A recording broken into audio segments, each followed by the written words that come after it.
definitely এতদিন hot topic ছিল কি যতদিন শেখ হাসিনার আমল ছিল আমরা দেখছি 24 সালের আগ পর্যন্ত 23 সালের ইয়েতেও দেখছি ইলিশিতেও দেখছি হট টপিক কি ছিল সুদ হারাম ব্যাংকে চাকরি করা হারাম নারী নেতৃত্ব হারাম এবং হচ্ছে নারীরা কত খারাপ আপনি দেখেন 24 সাল থেকে ওয়াজে কিন্তু এই জিনিসগুলো ভ্যানিশ হয়ে গেছে 24 সাল থেকে ওয়াজের নতুন অ্যাঙ্গেল চলে আসছে কবিরা গুনাহ যেহেতু হ্যাঁ সুদের বিরুদ্ধে কথা বলা যাবে না নারী নেতৃত্বের বিরুদ্ধে কথা বলা যাবে না কারণ যেহেতু আমাদের বেজি পিঙ্ক শিফন পরে পিঙ্ক শিফন আগে শাড়ি পরতো এখন কিরকম একটা গাউনের মতো কিরকম একটা উদ্ভট একটা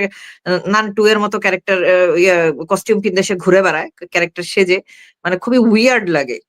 আপনি যে ইসলামী বক্তাদের যে আদর্শিক জায়গাটা বললেন এই যে ধরেন 2023-22 দিকে তাদের যে বক্তব্য ছিল এক ধরনের আজকে এক ধরনের তাদের বক্তব্যের কোনো মা বাপ নাই কখন কোন দিকে যাইবে ঠিক নাই খালেদা জিয়াকে দেখলে আমার একটা জিনিস এই জায়গাটায় তাদের মধ্যে মিল পাওয়া যায় সেটা হচ্ছে খালেদা জিয়ার ভুরু আমি আজ পর্যন্ত এক জায়গায় দেখিনি এই ছবিতে বা এই ভিডিওতে যদি দেখি একটা ডান দিকে বেশি উঠে গেছে আরেকটা বাম দিকে নেমে গেছে আরেকটা বাম দিকে উঠে গেছে ডান দিকটা নেমে গেছে মানে এই একটা জিনিস এই দুইটা জিনিসের কোনো ব্যালেন্স নাই ওনার মেমোরি যথেষ্ট বয়স হয়েছে ওনার মেমোরি ঠিক নেই ফিজিক ঠিক নেই তারপরে ওনাকে সং সাজায় কেন পাবলিক অ্যাপিয়ারেন্স করাইতে হয় আমি এটা বুঝি না কেন উদ্ভট ইয়াটা কেন শ্বাসটা কেন বা উদ্ভট ভাবে তাকে একটা ইয়ে বানায় মানে জোকার বানায় কেন আনা হয় বারবার মিডিয়ায় না এতদিন আমরা যেটা শুনছি শেখ হাসিনা খালেদা জিয়াকে স্লো পয়জনিং করে মেরে ফেলতেছে তাইলে শেখ হাসিনার আমলে উনি এত সুস্থ এত বছর যদি স্লো পয়জনিং করে থাকে তাইলে এই মহিলা 5 তারিখ উঠা মানে মমি থেকে উঠা বৈশা কেমনে স্ক্রিপ্ট পড়া শুরু করে দিল চিন্তা করেন আমাদের পয়জনের ভিতরে কি পরিমাণ মানে ওই যে ভিটামিন আছে না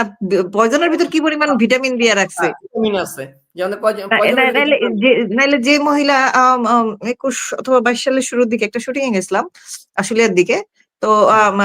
নিউজ আসছে যে কেয়ারফুল থাকতে যেহেতু ঢাকার বাইরে আছে কখন কি ঘটে বলা যায় না সে খালেদা জিয়া মরমর দশা খালেদা জিয়া একদম মরে যাচ্ছে সেই বিটি দেখলাম ঠাস করে 5ই আগস্ট কারো হাসপাতালের এই মানে ইমার্জেন্সি বেড থেকে উঠা বইসা মেকআপ টেকআপ কইরা সে এসে পড়লো স্ক্রিপ্ট পড়তে কি পয়জন দিল শেখ হাসিনা আমি বুঝলাম না শেখ হাসিনা কোন একটা কাজ ঠিক মতো করে নাই এই রাজাকার শালার পুতগুলো ঠিক মতো ঝোলায় নাই খালেদা জিয়ার কি পয়জন বালের পয়জন দিল এবারই আবার তরতা যেমন দ্বিগুণ কোরবানির খোদার খাসির মতো ফুল্লে ফাইপে উঠছে কয়েক মাসেই